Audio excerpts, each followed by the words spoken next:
His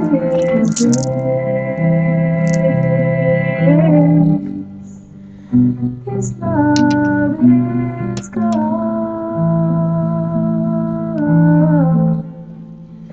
I'm watching Moojiji Satsang. You can go to mooji.org. Live.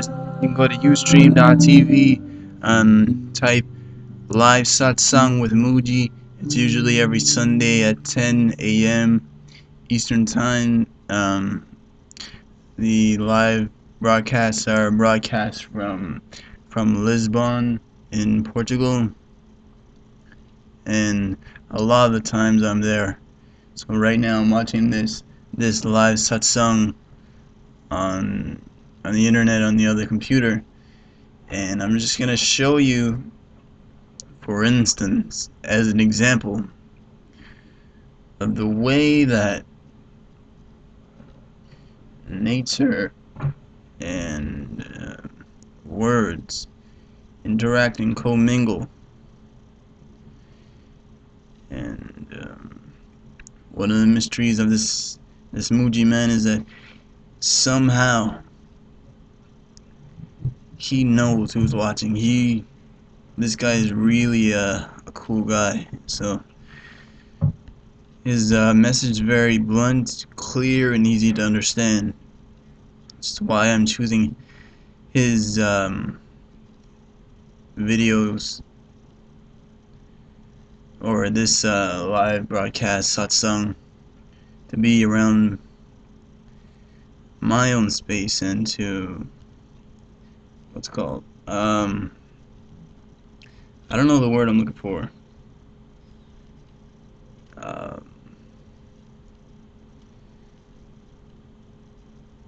I'm not sure. Is it cross brand? Cross brand into mine. I find the mystery with colors is that people see that color as you, no matter what it is, the first thing they see. So if they saw this and it was the first thing they saw, then I wouldn't have to do so many work. I could just go to Mooji as well. Check out Mooji. He's gonna start talking soon. Right now he's just sitting down. He hasn't put his microphone on. Right now he's just looking at all the people in the audience. He's wearing green. And he's gonna give a wonderful satsang as he always does. And I'm not sure if you can hear. Hopefully you can hear, or later on you can just turn the volume up as the Moojiji Satsang takes place, and this guy talks for like 6 hours straight every Sunday, which is strange. How many times can you say what this is? Infinity. So many ways and so many different expressions for each person's different expression. Here he goes. Got the mic on now. Okay. Oh, and namaste. Welcome everyone to Satsang this afternoon here. And welcome also to all the many friends who are joining us via the internet, broadcasting today, so we could enjoy Satsang in real time together and all over the world. People who are looking in like this. So huge welcome to everybody. And good. Wonderful. No? Okay.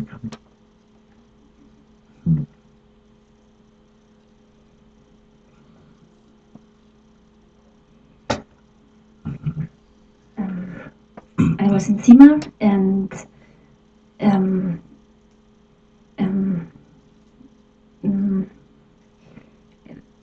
if I was at home, a big desire come up inside of me to be with you, to be merged with love fully. And I'm so thankful that I'm be here,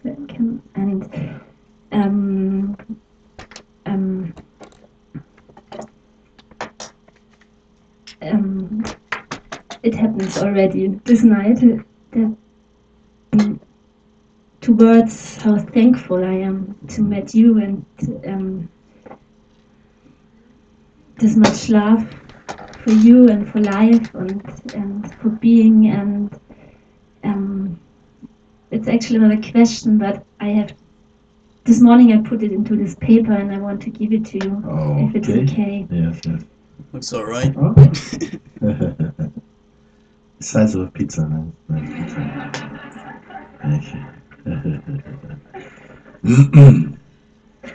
Thank you. thank you. Shakulov, thank you. Mooji, very nice. Love. Very nice, very beautiful, huh? Like a mandala. And that's so beautiful. You did this yesterday? Or some time ago? Tomorrow you did it. My mind is gone. Not this morning. This morning. Yes. It's nice. Yes. I like the color. Hopefully that's not too loud. Is it? With crayon you did. With crayons. Color pencils. Yeah. Yes. June 29th. Nice. That's all. This one says, with deepest gratitude and full of love. Shanti, thank you. Can I hug you? Yes, yes. After all of that, of course, we have to. Okay, come. Find a way. Thank you. Very good. Thank you. Good. Good to see you again. You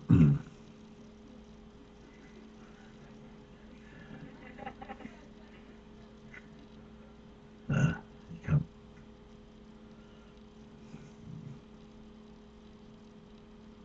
As you like, but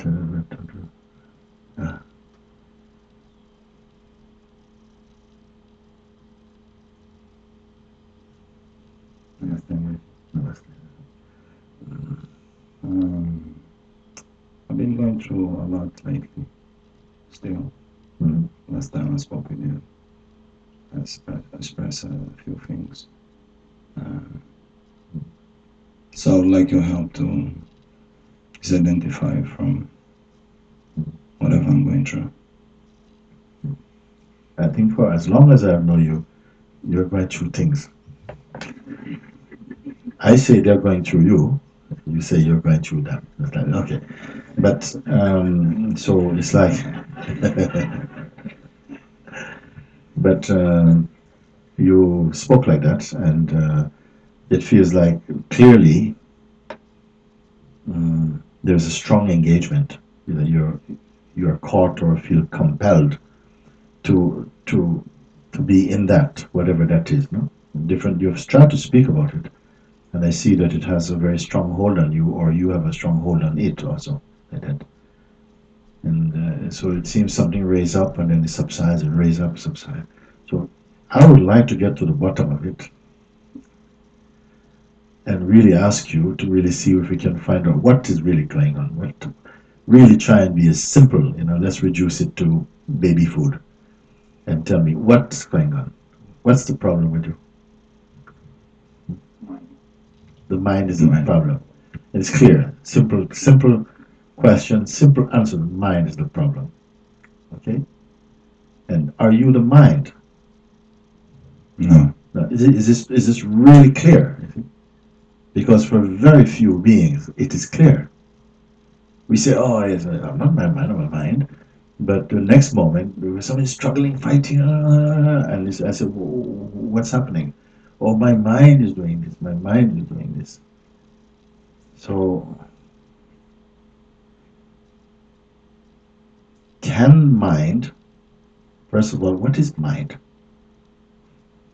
We can look at it today. I am very happy to look at these things, because we speak many things.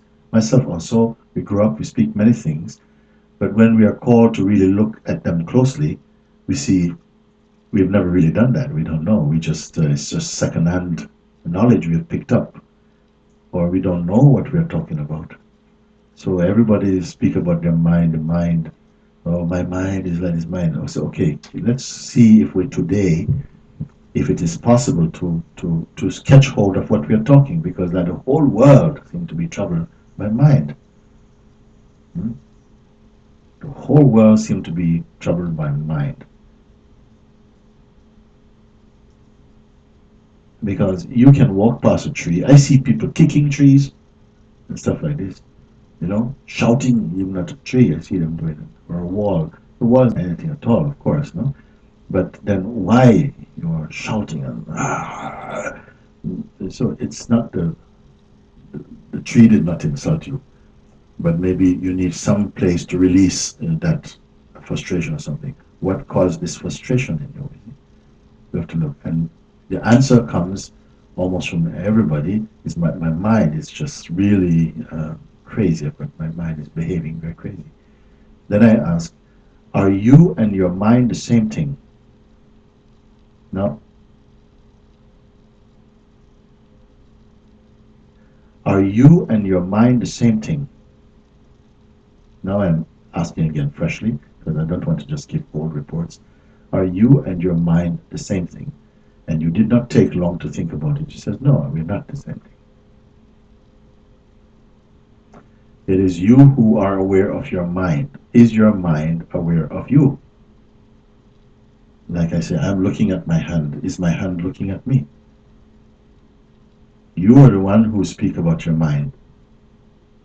Did your mind come to talk about you? Can it do it? Can the mind do it? I'm very open about this. Can the mind, because as we look, it becomes more sometimes very simple, sometimes very subtle. It goes into some other shapes. No? Can the mind by itself trouble you? You see? Has anyone ever seen a mind? I see on being expressed on the outside.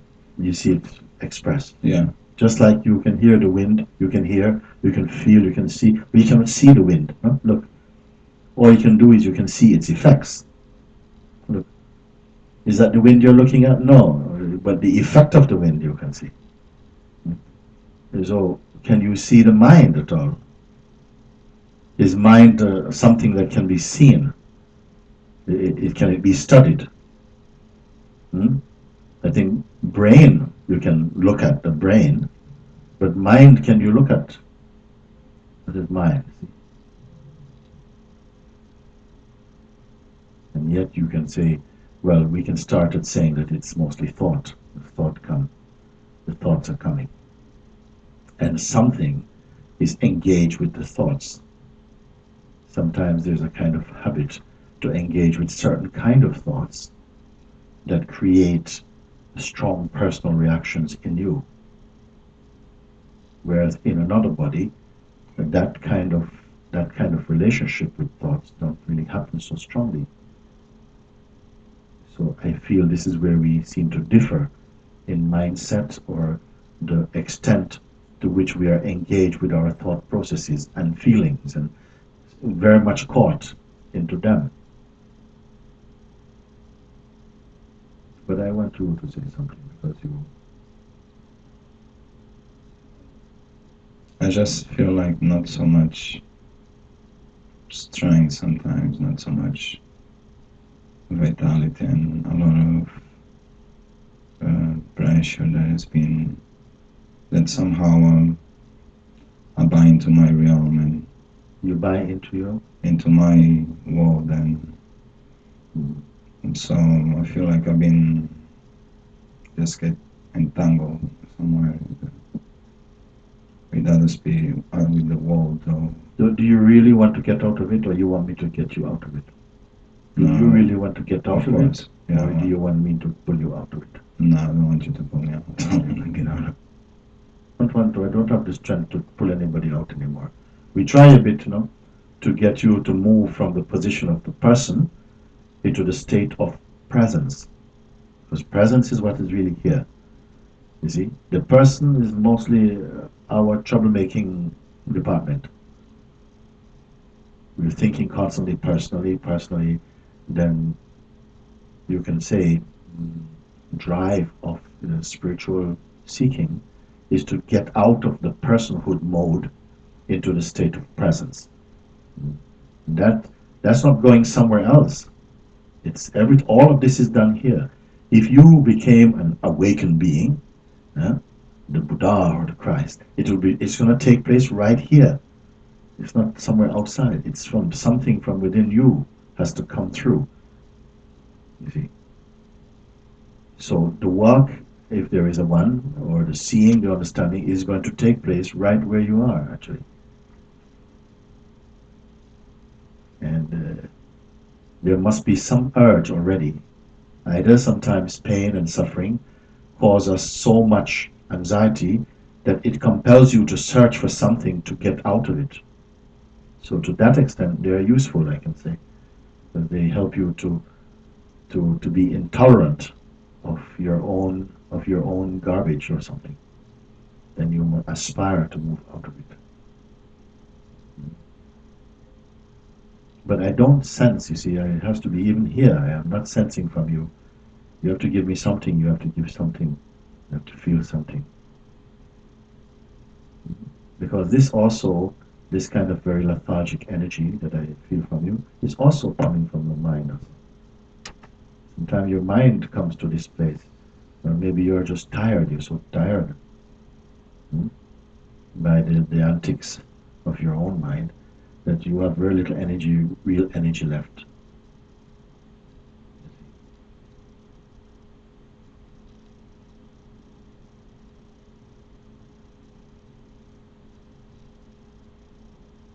'So myself also, I don't have any agenda. I have to be touched by you somehow. That somehow something comes alive in our meeting.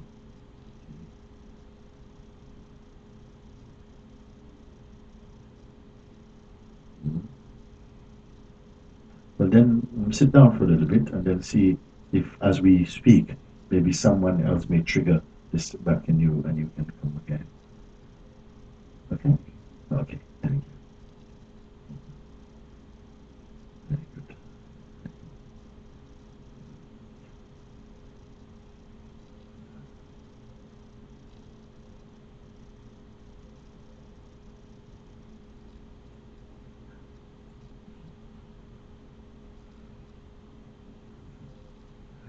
Hey.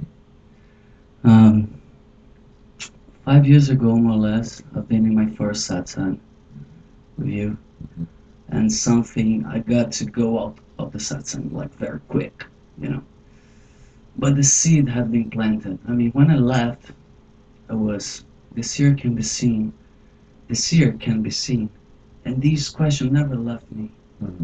And after this, a lot of things happened to me for liberation. I mean, I could see through different spiritual works, I could for the first time actually see myself. It was a really awaken. Yeah. And from this point on, it never changed. I mean, this thing never changed. A roller coaster of emotions and things went through, but I was here all the time watching it, and I think it's taking over. It's taking over. It's taking over. And I need to know from you, is it, how close do I need to stay with you? I mean, if I'm home with your teachings, and I feel like it's amazing. I mean, I never felt what I feel from you, to another person. I mean, this thing. I mean, now I say like Mooji is my guru. I can say that, but I could never say that before to anybody else. Because. So my question here is, with the teachings and working the ego in the person and try. I mean, the real self actually to take over. How close do I need to stay physically with you?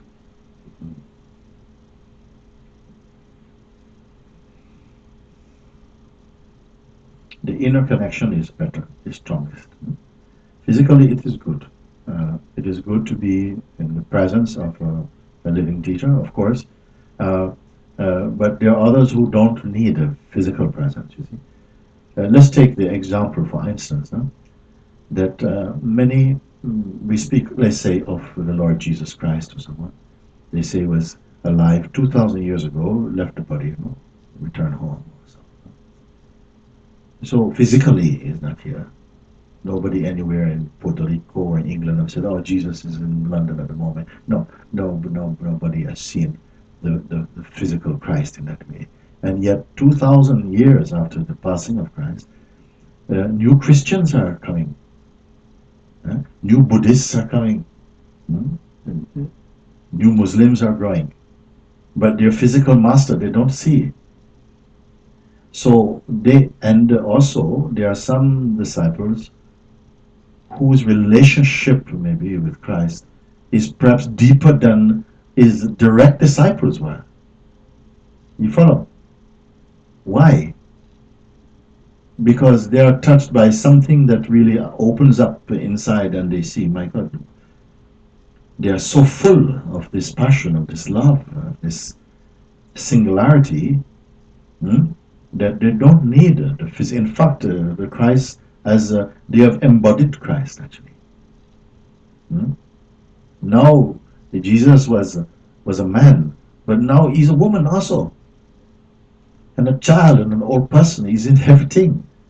When he's only in his physical form, he's only just be Jesus Christ. He was the Son of God, not the daughter of God. But now he's the daughter of God too, if you want to say, isn't it? Because it is not the physicality of him, but his spirit, his being, which is beyond gender, and in so many beings. In so many beings, he's embodied. Also the Buddha, also like that. So, and on top of that, like many people, they say, you hear them, I was in one of my life, I was, St. Francis of Assisi, and, I was, the Apostle Paul and all of this, some, I was Napoleon Bonaparte or whatever it is, I don't see anybody say I was Hitler or nothing yet, but anyhow, but the point is that how is it just dreaming or so? Well, suppose it was possible. There was only one St. Francis in his physical life. And so many people said, I was St. Francis in my life. Well, they were not necessarily the physical St. Francis, but the spirit of Francis gave them that connection or something. So you ask how important it is to be physically close. No? It is good. For a while, once you have the opportunity to be, because some people they have been watching YouTubes or something like that, and some of them have become awake just with YouTube. But then sometimes people come and they write really deep letters, of gratitude. I just want to come now. I just want to sit with you now. I have no more questions. When they actually come, then fear comes. Unexpectedly, fear comes. So something in the physicality of the meeting maybe brings up some things that would not have been seen otherwise. Then also some people, they leave. They run before. It's too strong. They run away. And they run away and they continue a kind of spiritual life elsewhere. But there's still some unfinished business. You see? They run away, and so maybe they have to come back and look what they're running away from, and again somehow to face that thing also. So all of it is good. All of it. Suppose you are living in Timbuktu, you cannot come here for some reason. Does it mean that you don't stand as good a chance? No. You may stand the best chance. There are some people I don't see them. Only once a year maybe I see them, and only maybe for one day or something I see them. And yet I see, and a powerful transformation has taken place in them. So I'm happy that you speak about it, to show that on so many levels, you can have that, you can merge in that inner one. But if you have the chance to be in the physical presence, then it is also good. Now you ask, for how long do I have to stay in the in your proximity physically before what? Before you don't need to anymore. Let's say, I don't know what was how the question was going to finish. Before I can be free to find my liberation, because it's kind of urgent for me. Yeah. It's already happening. I mean, the person is not there anymore, so I'm struggling a lot because the things that I used to like. But it's the person who struggles. It is the person who struggles. Yeah. So if the person is not there, where's the struggle? Yeah, I can see the struggle. I can see that. But at the same time, I think it's guidance, the word. Then you make use of help until you're able to go beyond the need for help. This is wise. No? Because actually, every help, every assistance you get, no? It is experienced in your own self. You see, and you'll come to a stage to see that it was always yourself helping yourself. Actually, you may have heard this, it may sound like a spiritual cliche, but it actually is true. I feels like a child. A child is good. Like the ego was a child, is a child, and there's a father, there's a more mature voice looking at it and kind of taking care of it. And but still, the child's still crying out and still, causing troubles and I don't know if it's just anxiety. We don't need to take care of the ego. This is one baby, when it cries, you don't have to pick him up. We don't need to be too much with this baby. So it'll give a lot of trouble, And multiply also, multiply. I don't feel that God looks upon us as egos. Not even a bit. Not even a bit.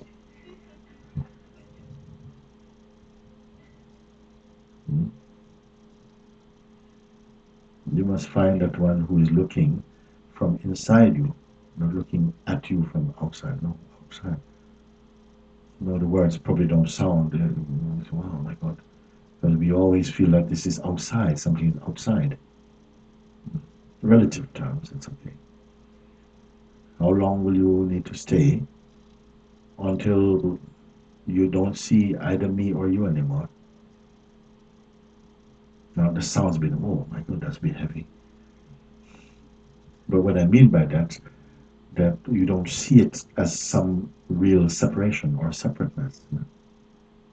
And there's something very innocent in that, very simple. It's not so complex. But you need to be aware of this separation in order to reach the unity, no? Because if you hold on to the feeling of separation, comes now the concept of unity. Again, please. Because you embrace the concept of separation, there comes the need for unity.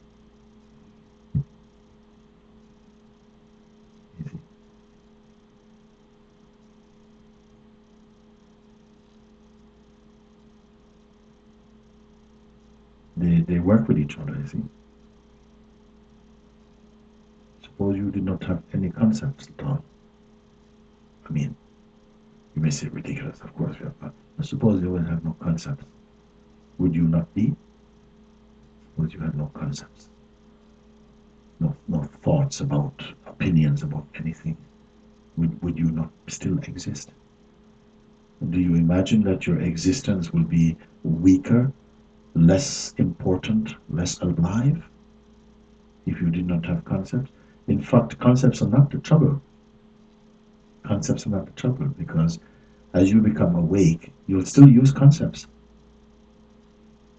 But they will lose their power to somehow distract you. You see? Why? Because the one for whom the concepts are playing, you will transcend even that one. You're trying to to transcend the concepts, while at the same time your identity is conceptual. It's very difficult. But once you see that your identity is also part of your concepts, then you're out of this trap, you see. And it's not difficult. Nothing I tell you is difficult. It's a question of understanding, a change in understanding and perspective, the way you're looking. You see, you need to come to see that even the present idea you have of yourself is something that you can look at, which means it cannot be your ultimate truth. But still suffer, right? I mean, it necessarily must bring suffering, because without suffering, the aspiration to move away from it will not come. This is the positiveness of suffering. You see, if all your projections was all lovely bubbles and everything like that, you would also we'd all stay ignorant. Suppose all your projections, all our fantasies were pleasant and beautiful, then nobody would be free. We think you're free, but you would not be free. So sometimes the pain and suffering, at least it promotes the urge to search for what is beyond the pain, what's beyond the suffering. I don't even think like pain is a bad thing anymore. Because when pain comes, it puts me in a place more humble, a place of silence. Yeah. And when the things are going well, it seems like the mind wants to go out a lot. Yes, it's true. So when some suffering comes, I see the person suffering, but at the same time, I know it's good, because I know it's not coming for any purpose. I mean, there's a reason for that suffering. That suffering is bringing liberation. But at the same time, I don't want to trick myself and keep waiting too long. This is good. Because if you keep on looking like this, maybe this can be an unending story. Exactly.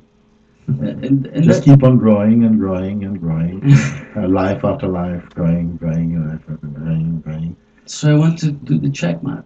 I want to find exactly the point, and I don't even know if I'm asking the right questions. Do you know what I mean? It's warm. It's getting warm.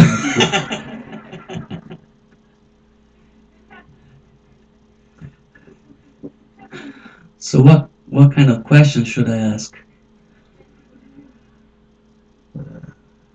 Well, to these. It is very simple. Whatever you can perceive through the senses or the mind from any zone of time, from past or present or projected future, all of it are appearances in your mind, and none of it is stable. Just take a second to think about it. You don't need much more than that. Whatever you think, your fantasy about something or whatever, it's only momentary. They are clouds floating in the infinite sky.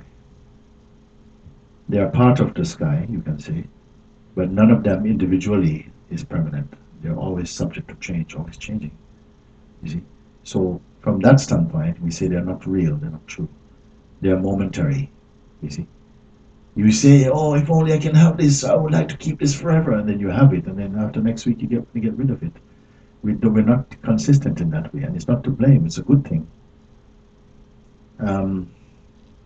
So, if that becomes clear for you, that whatever you are perceiving, whatever you may feel about it, I wish I could have this, I wish I would always have this, and so on.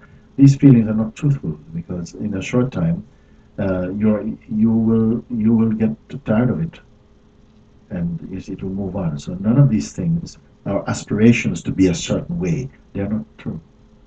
You see? So I would not pursue any further that. Once you look at that and say, actually, it's true. If I look back, in my own life, I can see many times, and even now I'm living in answered prayers, but I don't appreciate, because it was really kind of something I wanted then, but now I have it, and it's not a big deal. And we can go from one thing to another thing like this. So if you see my point thus far, then I can go on. I can tell you something else. Something else I can tell you is that you are the perceiver of everything that comes in your mind, in terms of feeling, thought, and all of these things. Without you, the observer of them, the perceiver of them, they don't exist. Someone else may say they exist, but it's not your direct experience. This is how important you are. In all of the world, since the birth of this body, something has been perceiving in and through this body, looking out through these eyes, feeling through this body, tasting with this tongue, listening with these ears, feeling with this body, and gathering information to have a sense of what this is about. What is this thing that is doing it? What has it learned so far? If you've lived for 25, 30 years, 40 years, what have you learned? What have you gained in this time of all these years of perceiving? So there's an awareness of all of that, of the fact that you naturally know that you exist and that you are perceiving effortlessly. From the time you wake up, light of consciousness is on, you are experiencing. Somebody's experiencing. And there is also the witnessing of experiencing. You're also aware that you are experiencing. Something is watching, a watching place in you, observes all these things, but is not necessarily participating even in them. Just casually, neutrally, the perceiving of the functioning of perception is noticed in you. What notices all of that? What job does it have? Does it need to be a man or a woman to notice? Does it need to be a Muslim or Christian or Hindu to notice things?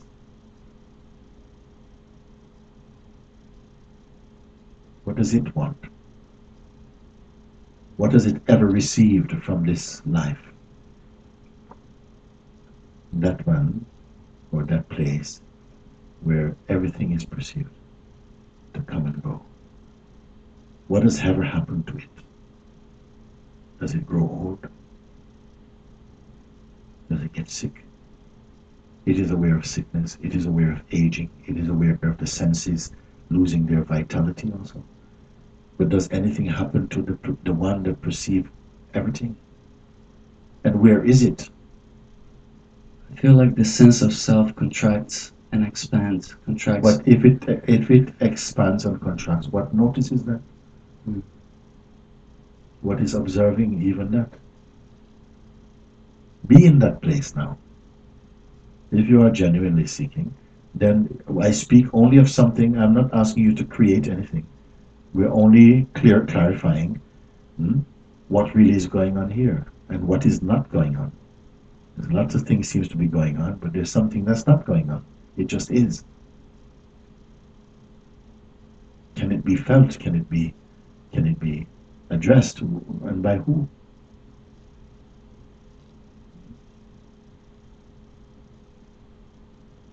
See, with a mind, a trained mind, we always expect something over the counter. You expect something. The mind works with things. It is the instrument for interpreting and measuring variety. It is useful for finding something to work with. But can it work? Can it bring you this? Because the mind is even in front of this. Even the desire to be awakened is watched in this. Let me say again, even the desire for awakening is observed already in this and from this. What is this? Where is it?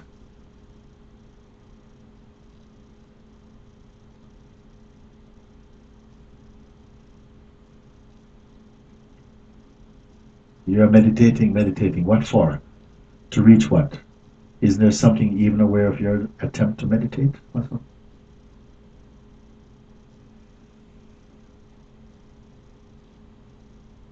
Could it be as simple as I'm speaking, or am I just kind of playing some psychological trick with you? Your attempt to meditate, what are you meditating for? I'm trying to meditate just to be peaceful. But that which is watching the meditation and the attempt to meditate, what is the state of that? Is it disturbed? these things we have to clarify. If they're not clear, then you have to go on the merry-go-round again. And it is not so merry.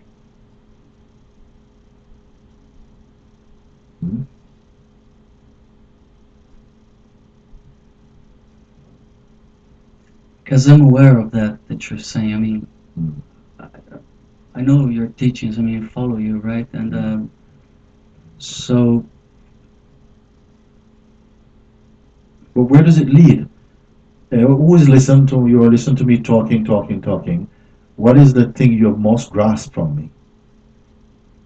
Is it just belief? You believe it, or have you seen? Are you it? Has anybody succeeded in following my teaching? Because it must bring you to somewhere. I'm not telling you practice Monday, Tuesday, Wednesday, Thursday, Friday, the Saturday, the Sunday, January, February, March, April, May, 2010, 2011, 2012. I'm not telling you that. I'm pointing you to something. The culmination of that pointing can be seen today, right now. This is exactly what I grasped from you. It must be now, you know. I mean, yes, not kind of now. It's there even before now is perceived. Now is from the mind. It is not the mind. It does not know now.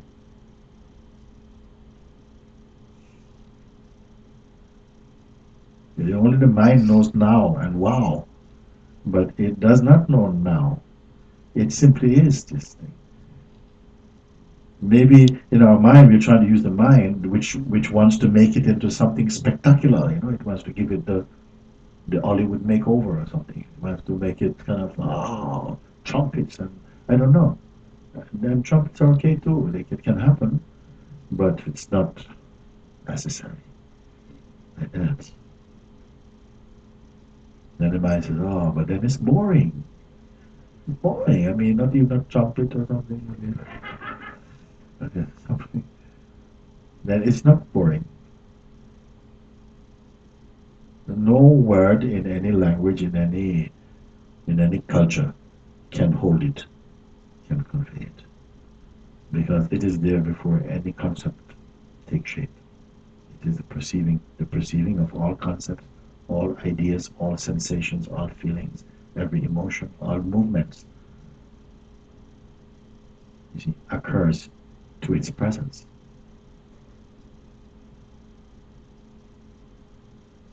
Who is having the sense of it? Who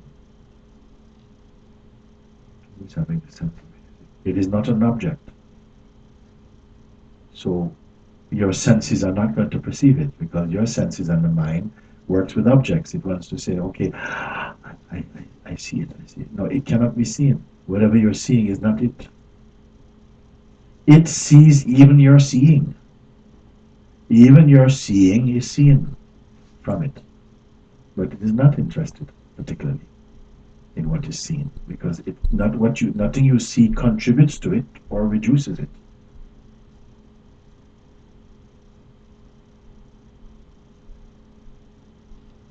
Am I messing with your head or what?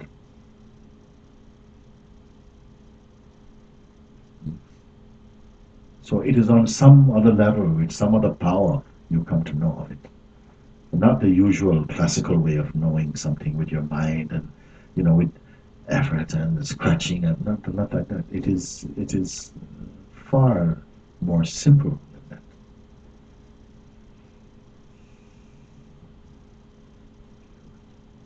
Thank you, Mooji. Thank you.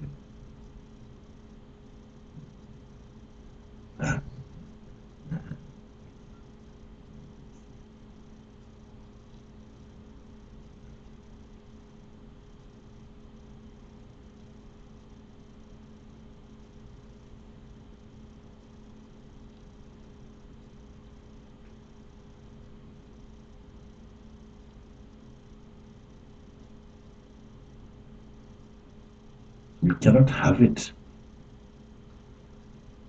You can only be it.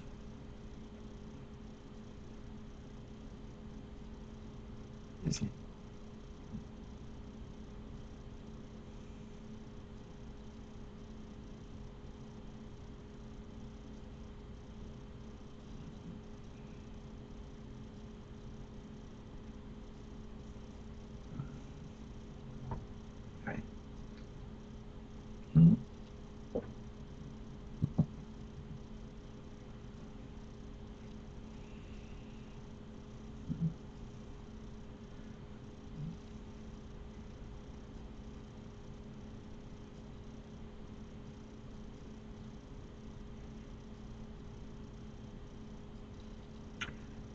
all you have said,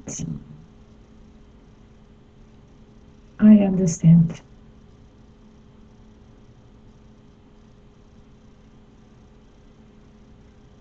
It took a lot of time, but now I'm very frequently in this state. I can say I can do it any minute, any time I wish. I can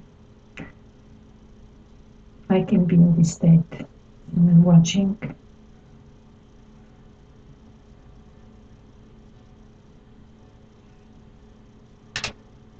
It has no interest in anything. It's silent. The only reason I'm talking to you is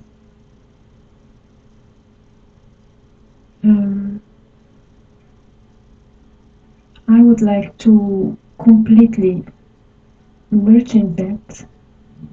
So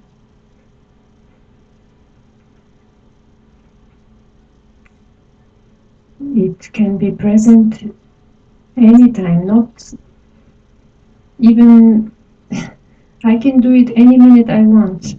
How you do it? Do it now.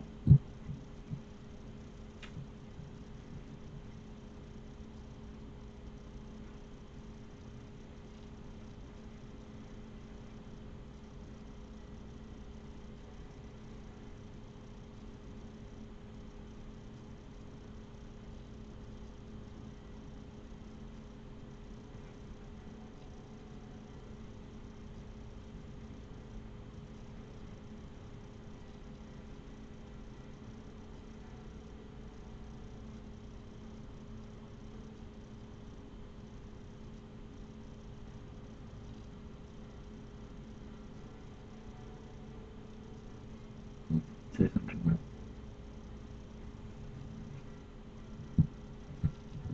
From this place there is nothing to say. So what did you do?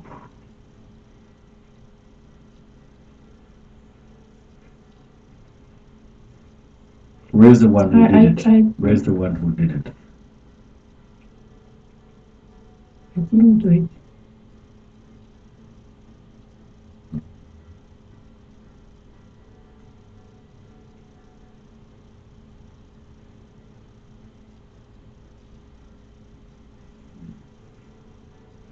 And also you say, I don't have interest in anything at all.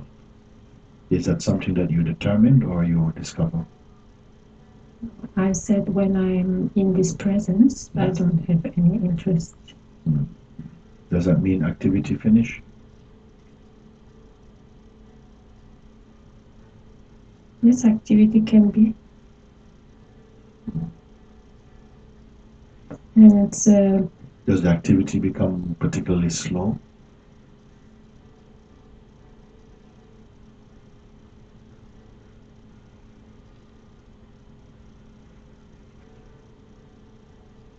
when I pay more attention to this, then it slows. The activity. Everything slows, yes. The wind is moving very fast. Is it moving too fast for this? No. So it manifests in different movement. Some fast, some sudden, some very slow, some almost nothing. It doesn't matter. There's no particular movement that's more like it than another movement. You see, I say this because sometimes people feel like spirituality must be very slow. No, it can be like this. And actually sometimes, especially if you've been very active, sometimes it can become very slow. Some things can slow down a bit, but you don't feel, oh my God, I've slowed down too much. Sometimes it can feel like that, but generally something inside it feels compatible with the dynamic expression that is taking place. So you don't worry about that. And just want to just make sure that we don't misunderstand. It says, I'm not interested in anything.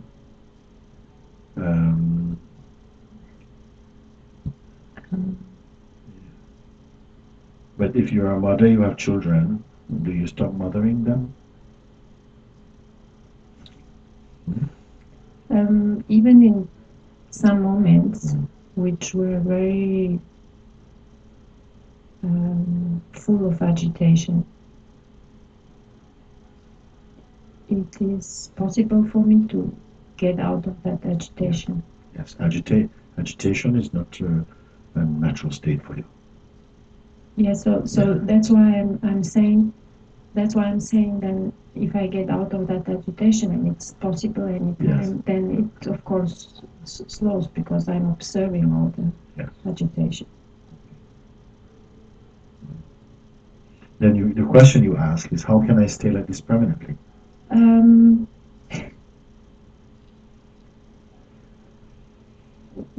Well, not even exactly, because I can go there any minute, anytime. So why you can't stay there? I think I can, but I would like just to ask you if you could help me. If you are someone who goes there, if you will be somebody who leaves there. If you are someone who goes there, you will be someone who leaves there. If you realize that that and yourself are identical, it's what yourself is, then there is no coming and going. There is no coming and going.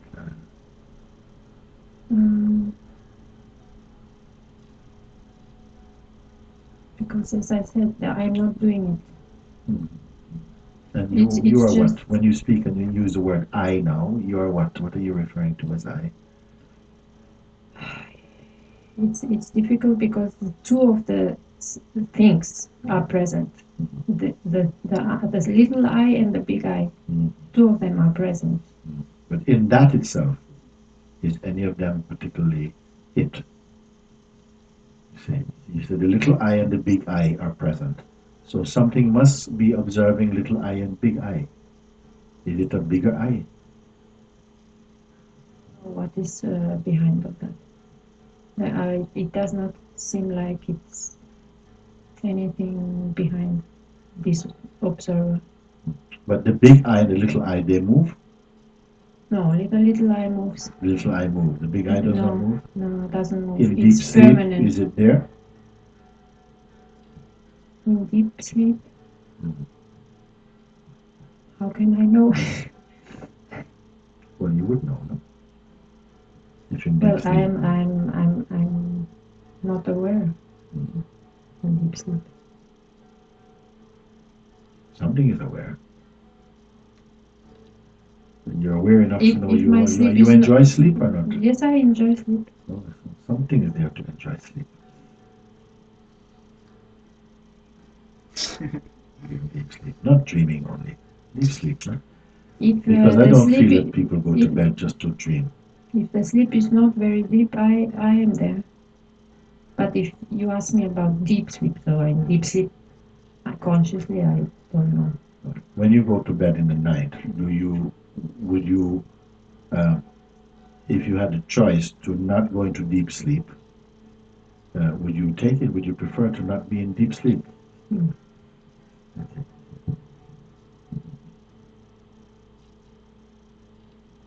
In fact, really, we should not wish anybody sweet dreams or not like that. It's not a good thing. Sweet dreams mean you have not rested. You have to be total dead sleep. The dead sleep means nothing at all. Not even myself, nothing that my usual self, my family, religion, nobody there at all.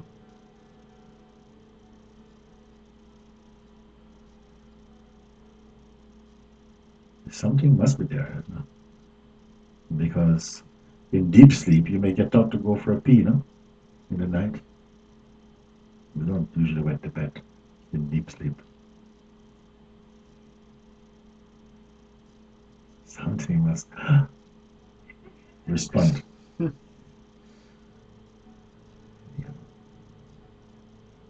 Anyway, my point is that you don't. You ask a question. You like to be there permanently. I would like to be there permanently. Yeah. Permanently. Yeah. So the one who wants to be there permanently and that which is permanently there are different.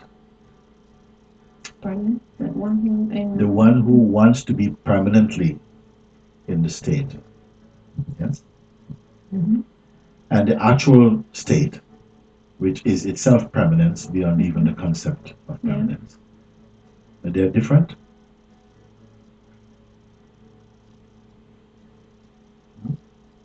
They are different.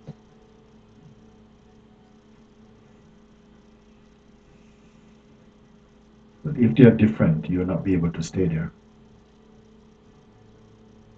If they are different, means that you are going into a state not natural for you. You can't stay there. The only place you can stay, not even stay, be, is what is effortless for you. The highest thing must be effortless. It must already be there. It cannot be somewhere else, because what you're searching for is what is also called infinite. Huh? Infinite, the supreme. So it is the only constant that there is.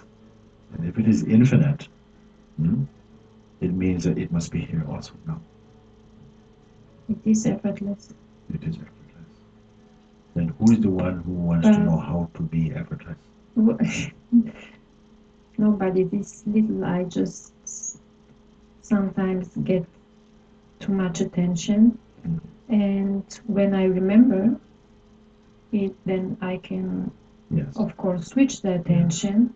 And this is my question. I would like to have my attention permanently. Yes. Yeah. You're in a state of some sadhana, which is good, the highest good state, because you're able to observe your personality and your mind behavior, the psychological activity and so on. You're aware of that. And you're able to take your attention back from there to put it where? In this place, isn't it? Yeah. And so when it's in this place, you are without effort. But it takes effort to do that. Take effort to do that. It doesn't take any effort. No. So then why you have to ask, well, how can I do it? I didn't ask how can I do it. What did you say? I want to be there all the time. I want to be there all the time. Why are you not there all the time? Because the attention, sometimes it's more you're giving too much importance to attention. There's something which is even earlier than attention. It watches attention or the lack of attention. You see? But you give importance to attention because you want to experience being the self as an experience. But you are there even before the taste of being there. I wonder if you follow this. I can follow this. Yeah, you see? So, but there's an idea that, but I want to be there all the time and I want to be conscious that I'm there all the time. And this is hard work. Do you have to try to be you? Suppose your name is John or Susan or something. Do you have to remember you are Susan? Let's remember I'm Susan. And no, Susan. Do you have to remember you are Susan? You see, without you're not remembering, and you're not forgetting. But if someone called Susan, it takes no time, no effort, and that name is not even original to you. So how much more effort it will take to respond to that which holds the impression of the name Susan. You see, it's completely, we are that. We're there. What seems to obstruct us is all the fantasy about being the self. You see? All the projection and all the thing the mind wants to be supernatural, and it wants to be metaphysical, and it wants to, live in 10 places at the same time and turn water into wine and so on. This is possible also, but not necessary for everybody. But to be yourself it's a question of simply being clear again where the misunderstanding came by that. You see? And some also the mind doesn't believe it. He says, what is he talking about? It cannot be so simple. Look how many books and how much practices, so many different religions, so many temples, so many different gods, you know. How can you just say it's so simple? This is the last thing I wanted to ask. Is it so simple, yeah? It is simpler than that.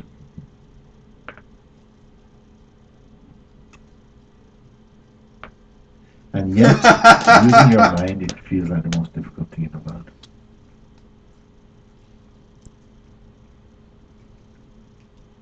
Because the mind wants to get it mentally, like it gets other things. But when you're in the position to see that your mind itself and its attempt to get something is itself only another cloud passing, and you're not troubled about it, then something will relax beautifully into that. When you keep believing your mind, it will keep showing you, ta-da! You go, and like this you do.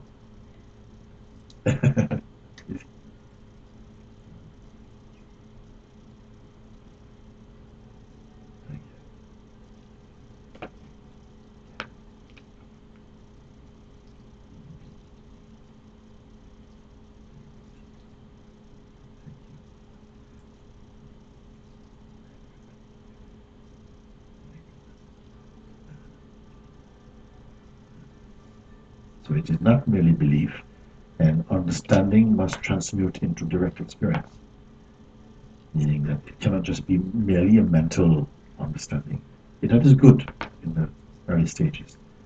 But as you check in with this understanding and bring it into the light of real contemplation and look, it flowers into pure experience, you can say that, meaning that no doubt remain in you. No doubt remain in you. So neither doubt nor belief. You transcended both doubt and belief also. Then pure silence is there.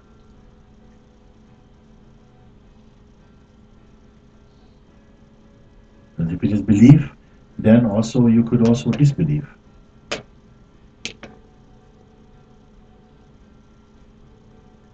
So beyond belief, beyond doubt. Are we falling asleep or okay? Somehow.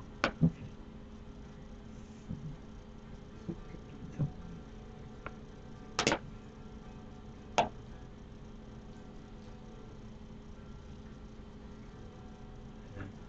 Yeah, I wanted to come because I felt you called me, and I just didn't want to hold back, and just to say like I'm here, and sometimes I'm not sure what to do or what not to do, but somehow I feel like mushroom zucchini. if I give like what you were speaking about, if I give attention to the mind and try to convince the mind, somehow like it multiplies. Somehow if I stay here, it gets clear.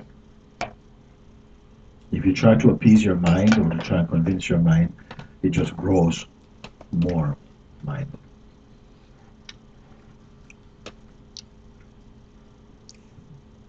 Don't be kind to your mind in this way. Kindness to the mind, and you chop and believe it, stay as the self. And then the thought may come, but you're not doing anything at all. And yet activities continue to manifest. And then you come to see that you are not the doer of them, which is a great insight. That they simply happen through this body. That you're not the doer of activity or even the thinker of thought. You don't identify. You simply observe. Oh, look at that. And something remains that is untouched. This is a wonderful secret. It's not a secret actually. It appears to be a secret. And I don't know who's keeping it a secret.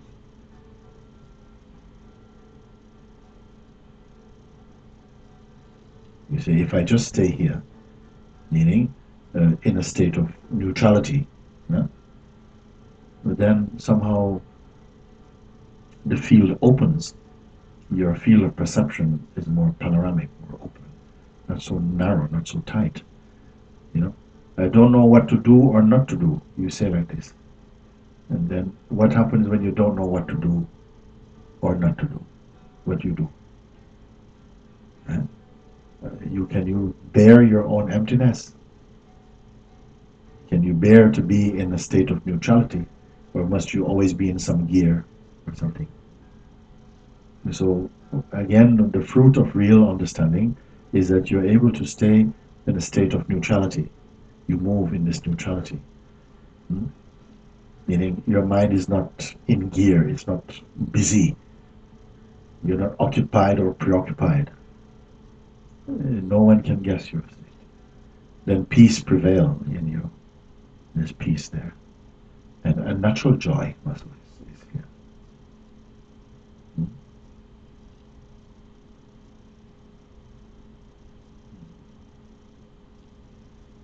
It's all simple, huh? It's very easy to be happy, I tell you. Why? Because you don't have to make happy.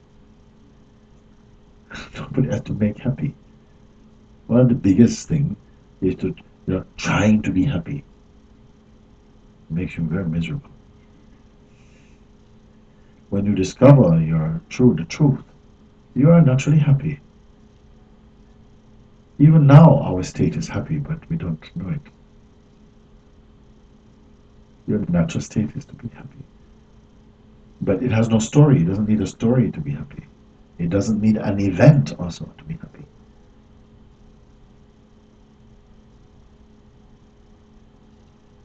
All the rest is just bad training with the mind, a bit of thinking.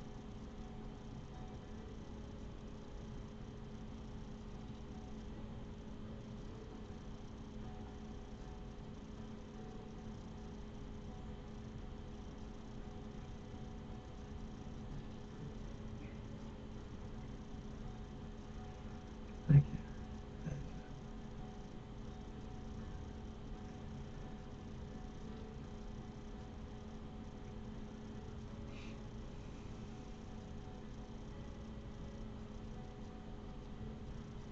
Dear Mooji, hi.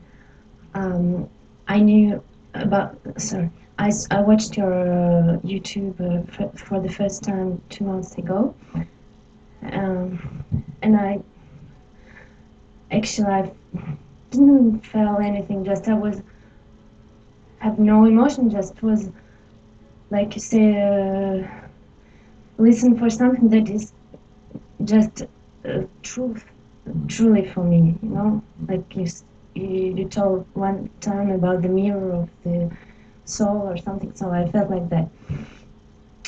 And I had many questions during this month, but there are so many, fortunately, so many videos, so all my mind's questions are gone sometimes, but even with your instructions,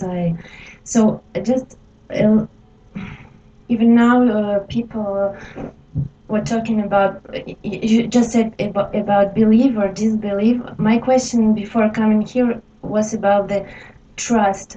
But if you say there is a trust, it can be an untrust here. So just sometimes I'm okay, sometimes my mind is very like that, and when I look in my mind, it's just calming. So is it the question of memory or a trust? Maybe my trust is not so strong, or my memory is not very good, so I can't keep. Okay, sometimes I come with my mind, with my thoughts, but it happens not so often now. It's slowing down. Yes, it's slowing down. It's slowing down. And trust is something that grows. It just grows in you. You don't know what you did, but somehow you feel completely comfortable with something. And you don't worry so much. The worry also is just sort of like draining away. Yeah. You don't know what you did. No special, anti-worry mantra or nothing. Somehow it just seems to be not so worried anymore about things. Exactly.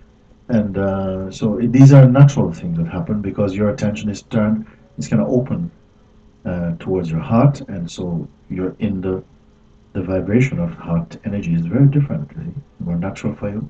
You realize, oh wait, some things are so simple. Of course, the mind comes again and goes, ah, you better watch out because of this and so on. But you are more able to catch it out.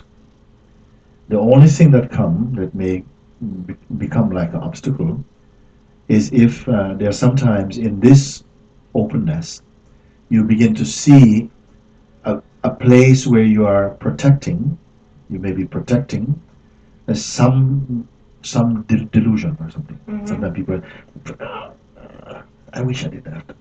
You know? Now, this is just something that's got magnified in the mind. It hasn't got the power by itself. It's just grown power because we have given energy to something, and now we developed a relationship with this, and it's not healthy, say for instance. But there is something in it. You understand? And maybe if something wants to protect that, to hold it back, then I would encourage, to say, hold it up to the light, put it in the fire, and go into the fire with it. You see, and trust. When I say trust, that you're called by something very pure, your own inner voice, the God inside you, call, and don't be afraid. Offer things up. You may find that some resistance come, and then big trouble. For a while, I think, oh my God, I've just opened up a big tin of monster worms or something. But it's still good, something to take it on, and then everything is exploding. But after you go past it, it's finished.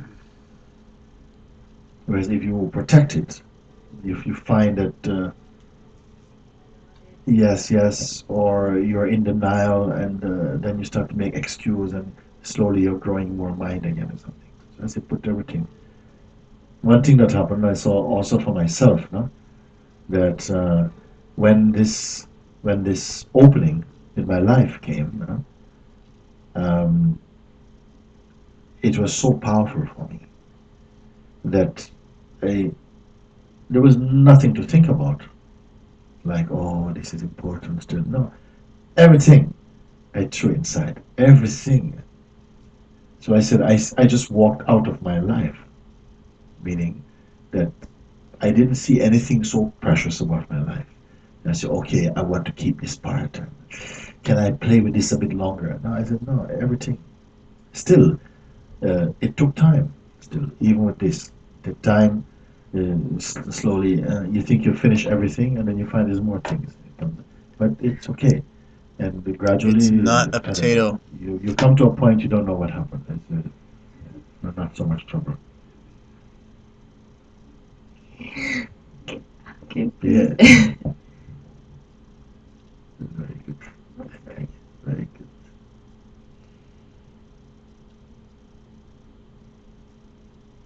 Thank you very much. Good.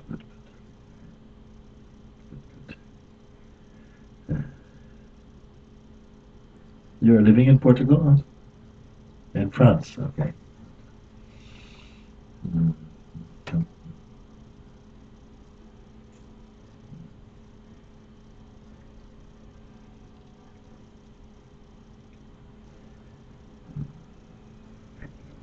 Namaste, Guruji.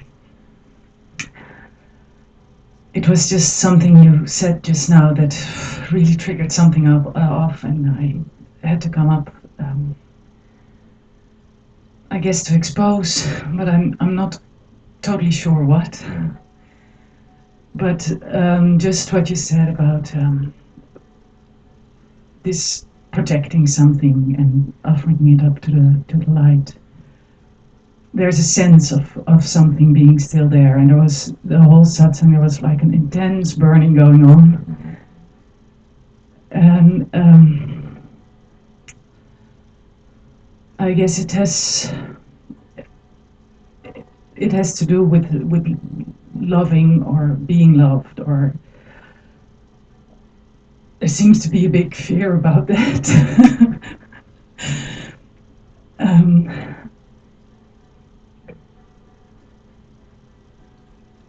Which is the stronger, loving or to receive love? I think receiving.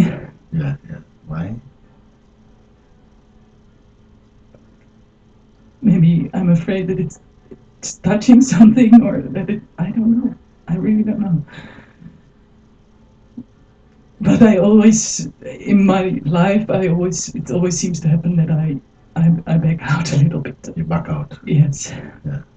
You're afraid to be hurt or something, or I guess there must be something like that. fear of rejection. Yeah.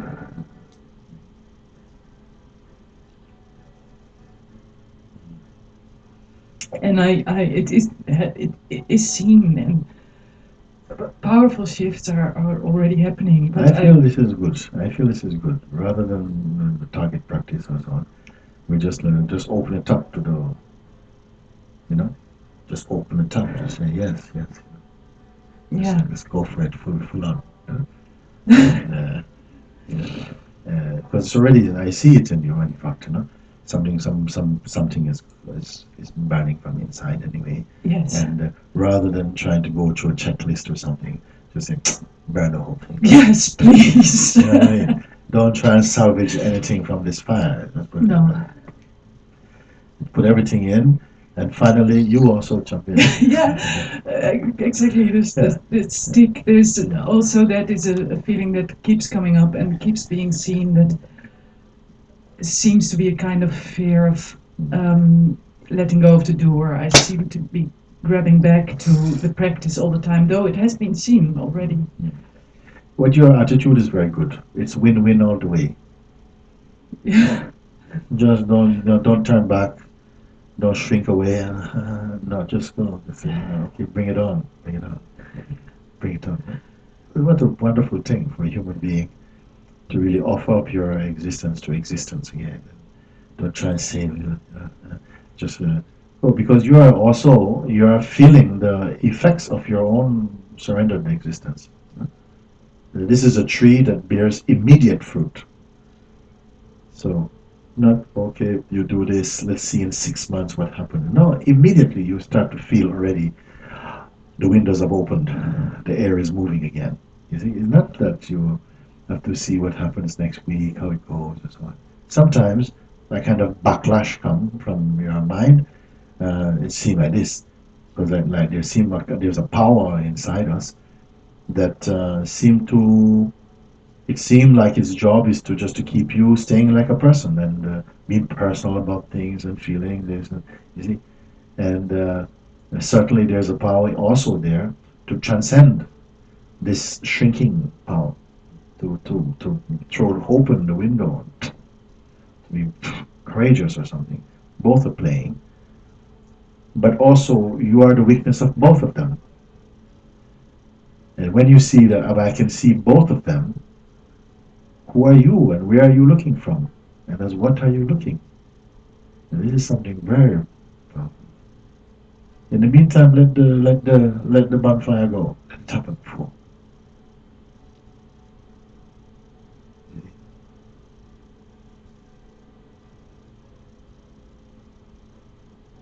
You have a sense, I don't know anything at all. I don't know anything at all.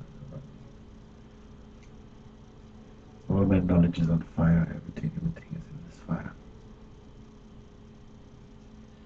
Don't know. I don't want to salvage any experience, nothing at all. Because even though everything is going up in flames and smoke, I feel fully alive. So don't talk about it. Thank you. Is there something else also? Yeah, this is something that has been coming up. It has nothing to do with me, but I have a very dear friend in Holland, and she brought me to you. And always and she cannot come. She has a single mom of 2 kids, and always when I go, she asks me give him a hug from me, and I never did. So it's time, darling. Put it into practice now. Very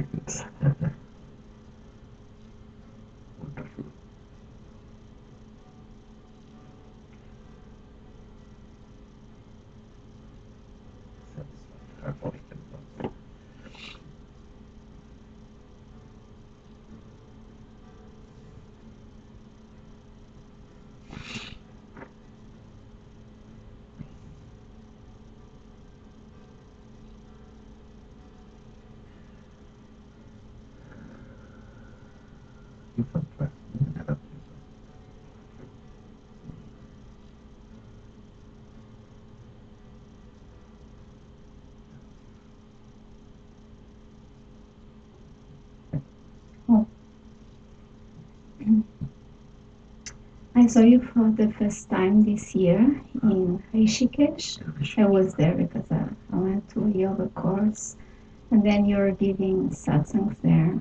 I was able only to be there 3 times actually in your satsangs, but and in one of the satsangs you were speaking, and then you gave a meditation, silent meditation, and I have an inner experience. I don't know how to call it. I would like you to explain a little bit. I will explain what happened, and then you were speaking, and of course you speak about the persona, and you speak about the mind and the feelings, and suddenly it was more space between that character that I am usually, and that with witnessing all the mind and the emotions and the persona, wherever we can call it. And then it was clear to be there witnessing all that, and it came a point that suddenly it was more than that, because I don't know if it was more than that, but the perception was that something is witnessing, but even the witness, it's difficult to express with words. Even the witness is it's happening in something that is beyond. It's something that is everything, and it's beyond that. It's like if the witness was I cannot express in words, but for a while I cannot say that I was there, because you are not there, you are that. For a while there was no witness, it was only this opening that I cannot express. And but I would like to understand, and this is the mind asking, of course, what is that? And I mean, and to be there, and then to identify again with the mind, and I really, how do you say, I want to be that all the time. Yes. But well, actually, you are that all the time. Yes, I know. But I don't want to leave it like that, because in a sense, it's as though you have to reacquire your taste for your own self. We have a taste for many things through the senses and mind and projections that carry the attention out and into the field of impermanent manifestation. And somehow just allowing to be open enough to allow the guidance to really reveal what is here beyond all the different layers of consciousness and the mind and so on.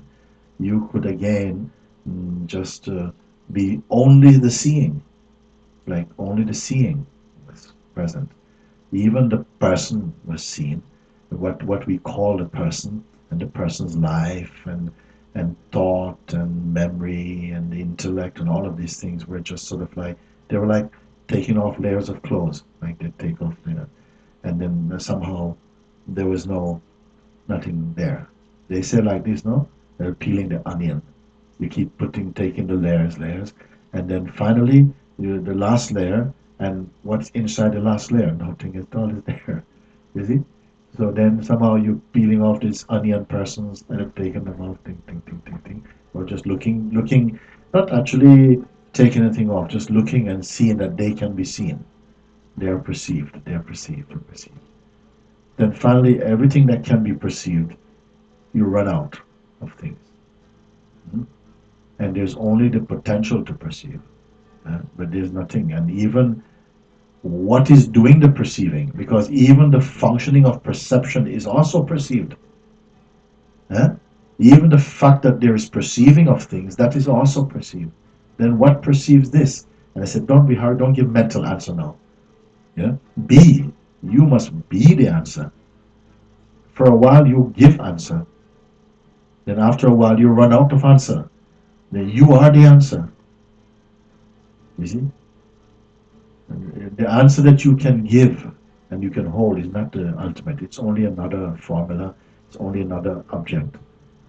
But then somehow when all the objects are perceived and the perceiving of them is perceived, what remains? Be that. Be that means you are that. Acknowledge, look, confirm like that. No? That's what you can say that took place. Then after you say the mind come back, it's okay if the mind come back because you grew up together, no? Homegrown. He's gonna come back. Hello, I'm back home. You see, but you are still there to perceive that coming back, going out doesn't matter for this one. You see, this one who isn't one, who is beyond one. If I speak now, feel what I'm speaking in you. You're seeing everything, even the most subtle thing that happens to you. Sometimes you perceive something is so subtle you can't speak about it. There's no words for it. But perceive it. And it goes and comes. It did not give anything to you, nor take anything away from you. Who are you? Feel it, not just think about it. Like thinking is a kind of reflex for us. But even this reflex to think is also seen. This seeing place itself. Where do you have to go to be in this seeing place? Now.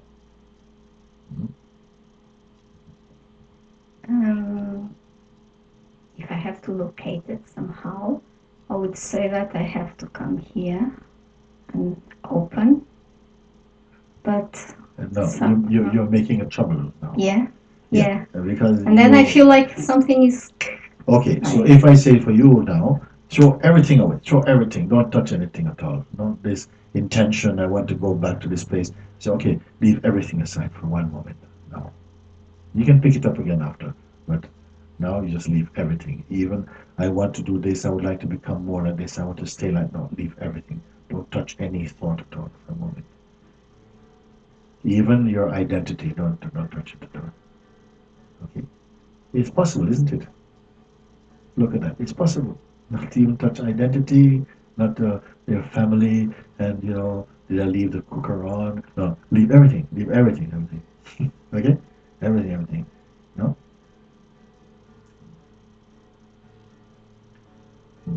And what remained now?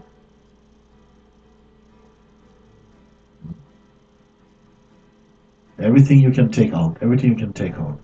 When everything is taken out, then now remains something you cannot take out. Even the hand to take it out, the hand can take taken out. What is here now?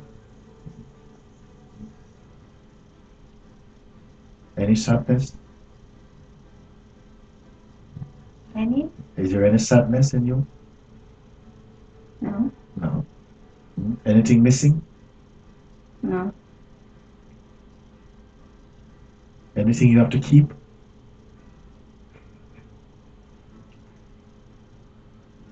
You cannot keep. You are. Then be in the experience of this you are-ness. Just like this.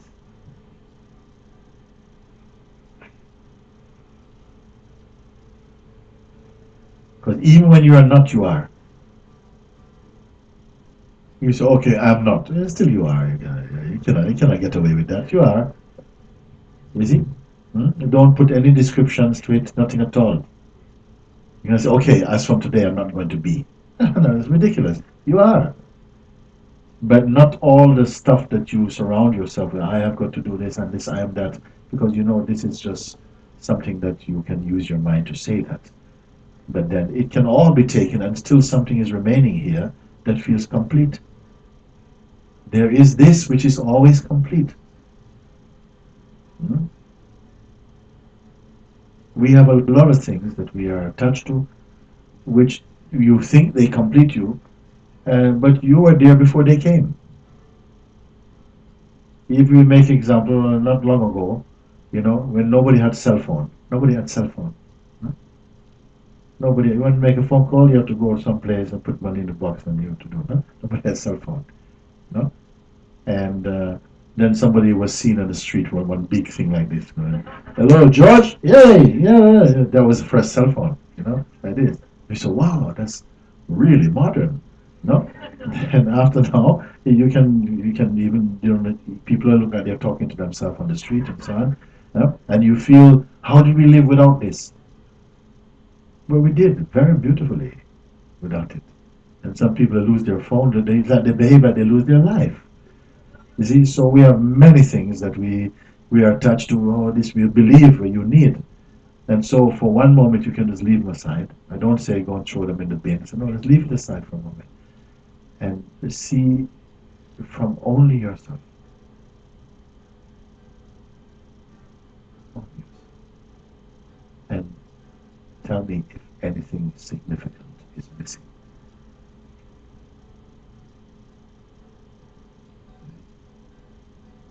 Now you see, just that exercise, it doesn't mean you have to throw away your phone. No, you can use your phone. It was not the trouble. The trouble maybe of something is that you feel you need all these things. You don't need.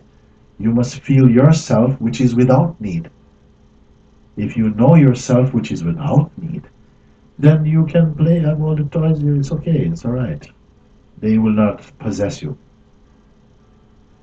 Nor will you possess them. It is okay. You can make use of everything. Nothing is so bad in itself. But it is what you believe it is. And who you think you are with this thing. This you may say like that. So like this I ask you now, leave everything for a moment. Leave all your thoughts, your favorite people, your favorite thing. Just for a moment. Have no favorites, no whatever. And examine what is here. How long it should take you? I think 15 seconds is plenty of time. 15 or 5, 6. And where are you? What is your state?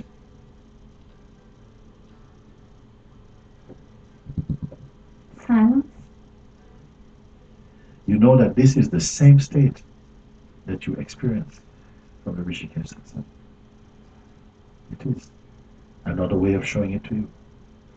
But maybe in that moment, it is the contrast of experience is like, wow, time and space vanish. That's okay too. But I'm showing you your natural state. My natural state is like that. When I wake up in the morning, I don't have to, sort of like somehow set my digits. Natural state. Sunday, that date, thing, click enter, natural state. No, I don't have to do anything. I go to bed like this, wake up like this, whatever it is, it's the same thing. We exaggerate the use and the need of the psychological thinking process. And so the mind in its psychological expression, it is highly overrated actually. It's no big deal. Mostly trouble, nonsense things. The psychological use of the mind, 99% of the mind psychological functioning is rubbish. I say. The 1% left is also rubbish.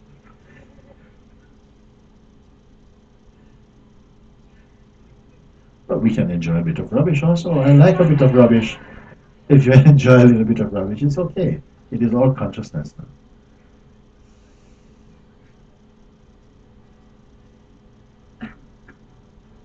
And you don't have to say it's rubbish, especially when somebody show you the latest version of it. Say, oh, that's very good. Wow.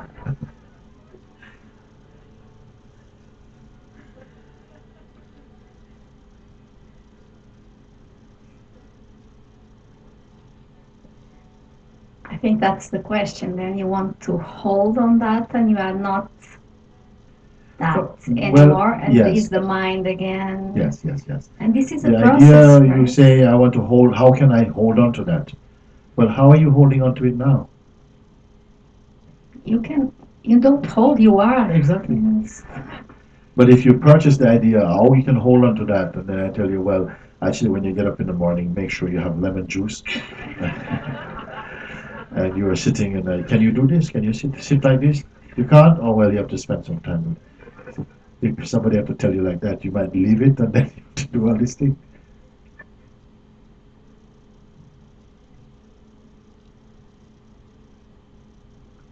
You know, some people, they don't like that I speak like this.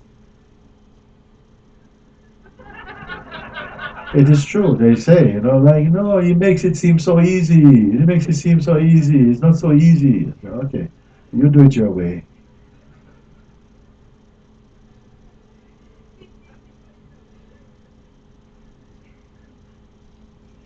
And it's not merely some mental thing. You will clarify for yourself. How can the most difficult thing in the world be to be yourself?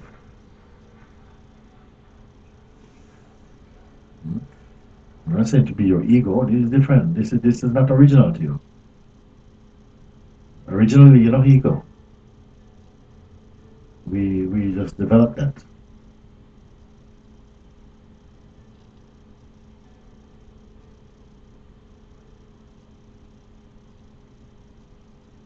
And something becomes very beautifully empty. Beautifully empty. Then we think, because of our culture and upbringing, that, my God, that's the worst thing, is to be empty. To be nothing. Oh, that's the most terrible thing. Because we are brought up to be the best something, and now you are being nothing. No. Certainly your family won't accept it, and so many people won't accept what's wrong with you. What are you? What's happening to your life? No, nothing. And then they cannot see that you're happy because they are stuck with the words. Anyway, you don't go around telling people you're empty. You don't have to do that.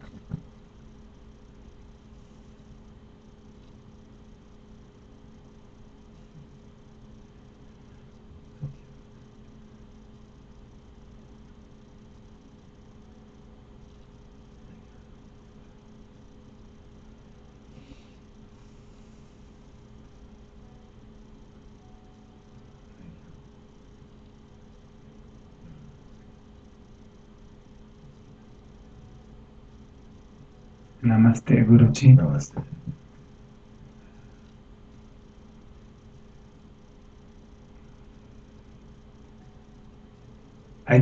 I wanted to come here because there was a sense of fear to come here. Well, here? Yeah, to sit here. Really? Yes, and it was just bringing into this state of person a lot, and I just wanted to go through it. Yeah, just I felt also like to go through it by inquiring on it in my own place, but it kind of I don't know, it seems to sometimes to come. Yeah. This I think it'd be the other way. I am the one who should be afraid to come here. But you should be happy to come. I should be afraid to come, and so I'm going to be asked all these questions.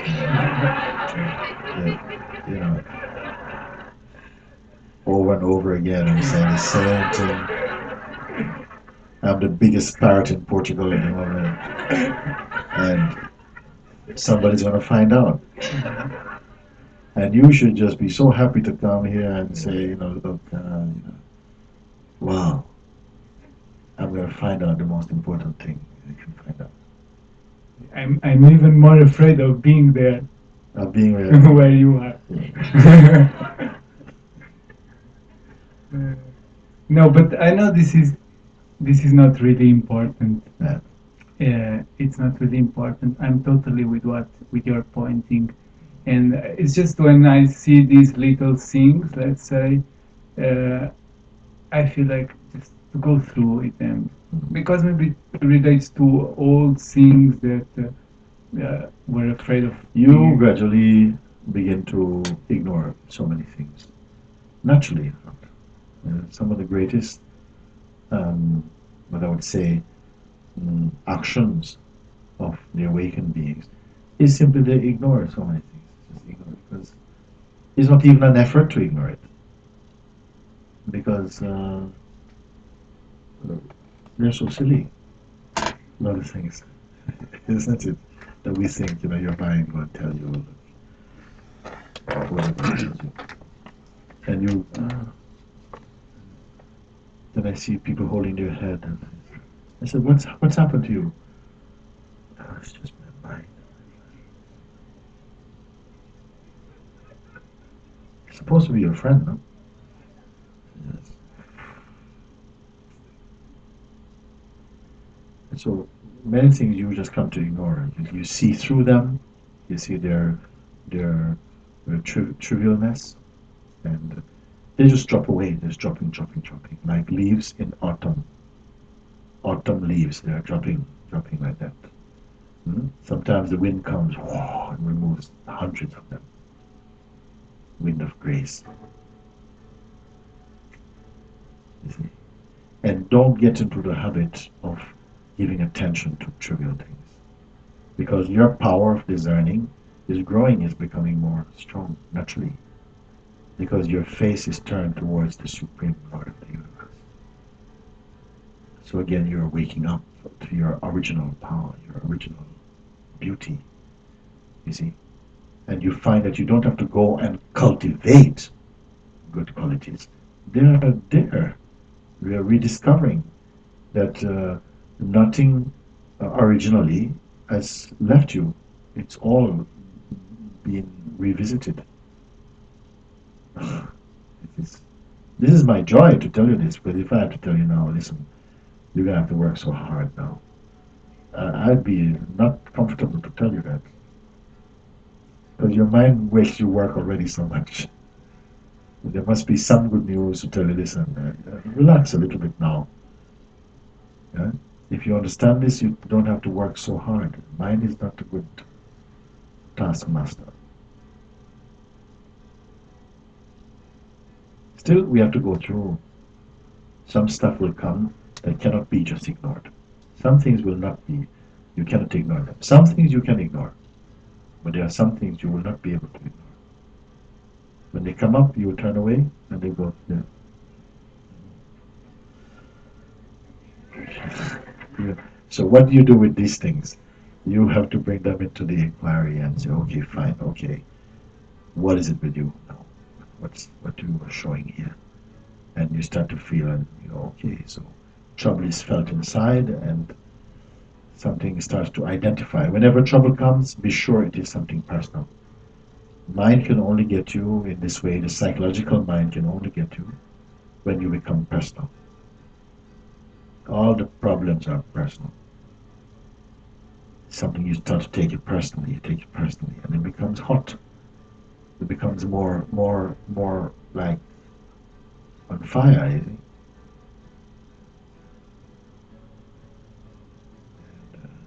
You lose your flexibility, you lose your spontaneity, you lose your dance. You can become very over serious, very tight.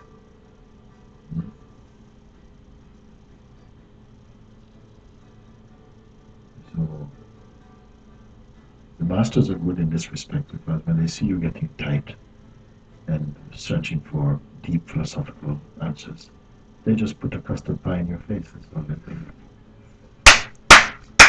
And still you don't get it. Why you hit me with a custard pie?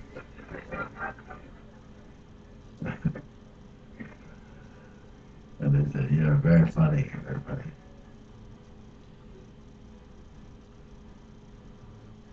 It's too easy to be happy. It's really too easy to be free, to be happy. Look how hard we try not to be.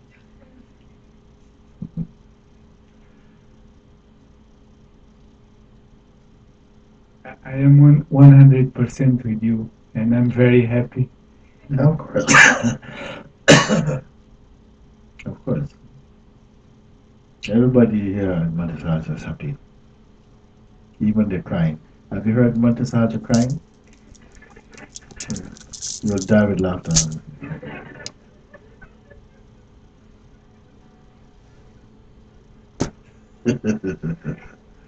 I shouldn't say that, actually.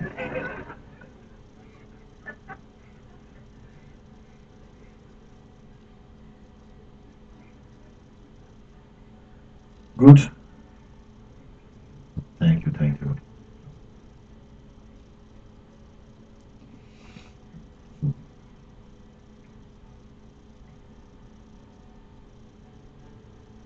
Thank you.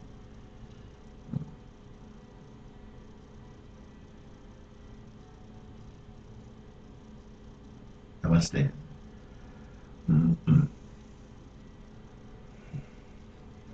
You asked me to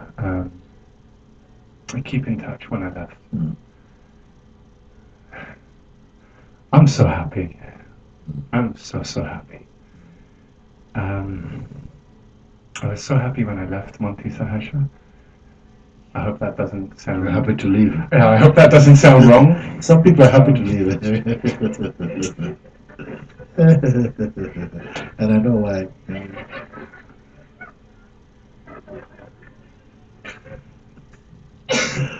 I'm only joking. Go ahead.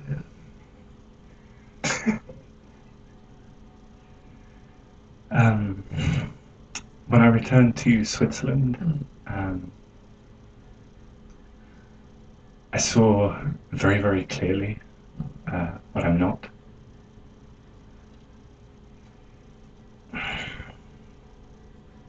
And I don't know if these things are phenomenal or not, but it doesn't bother me if they are or not, but it's what I see every day. At first I thought it would pass. Even the field of vision when I'm looking is, when I'm just living, is very, very broad. There's, I have to be the person to be focusing on something. Otherwise it's just like looking at a painting.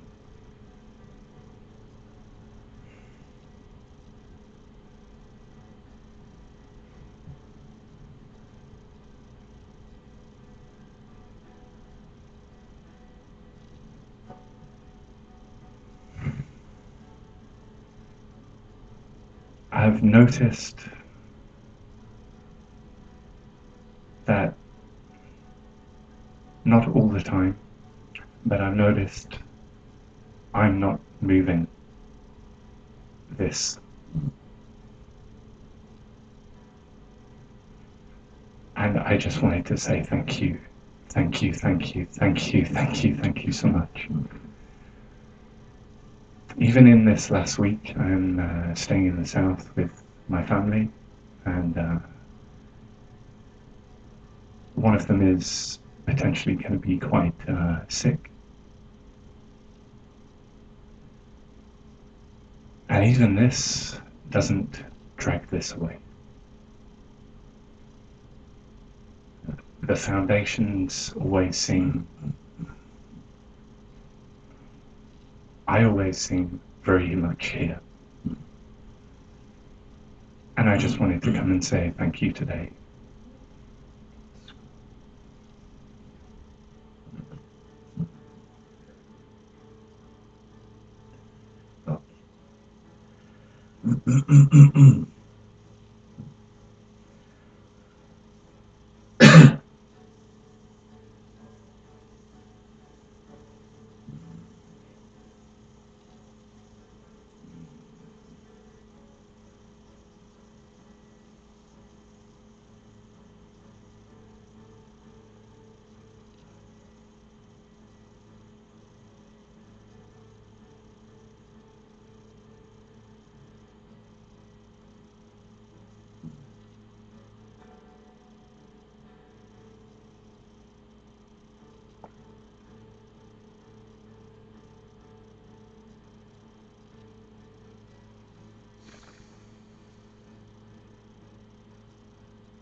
You're waiting for the heart to stop. I don't think so. Really, it's not such a good idea if it really stops.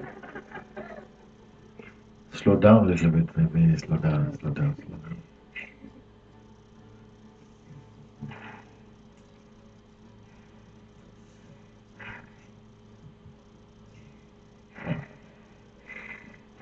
If I don't say something, we could be sitting like this for a very long time.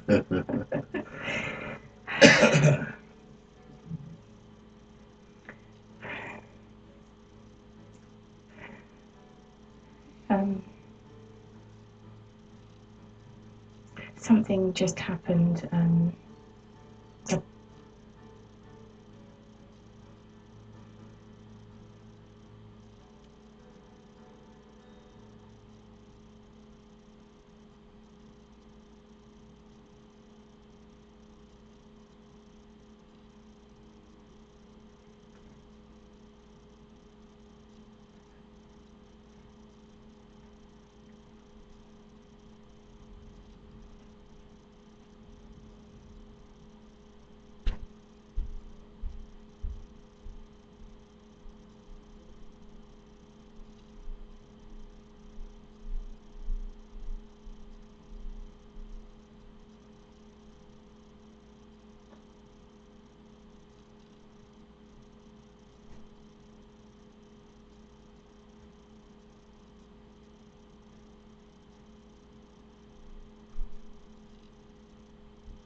It went up the air, I don't know why.